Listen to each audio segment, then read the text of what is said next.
pruning.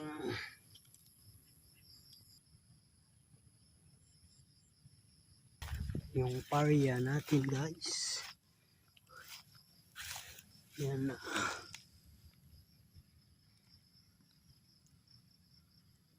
Ito guys yung alang natin.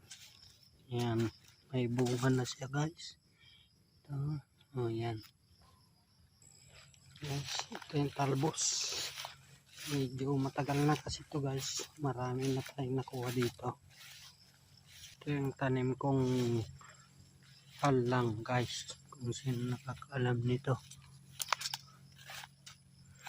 Marami na rin na ani dito guys. Na bunga. Yan. Tapos, bisitahin natin yung palay guys. Kung ano na ng balita doon. Ito guys. Alam nyo ba to kung ano to? Yan. Guys, nandito na tayo sa palayan natin guys. Yan. So,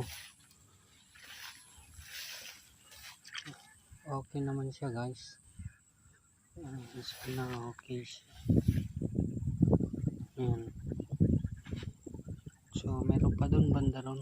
Puntahan din natin. Kaso guys, yung nandun sa gitna, ito, sa gitna dyan, malayo. Sa kagabi na. Dito na lang puntahan natin. Yung isang kasama niyan. Yan na to ginagawa ko guys. Pagka day off ko, yan, galing ako ng trabaho kanina. Pag out ko sa work guys, ng alas 3, uwi na ako. Tapos, dinadalaw ko yung mga tanim kong palay guys, saka yung mga gulay na tanim ko. Kasi nakakaboring. Pag day off ko, ang ginagawa ko, yan, nagpa-farming. Para at least meron akong ginagawa kasi pag sa bahay lang ako guys, hala, medyo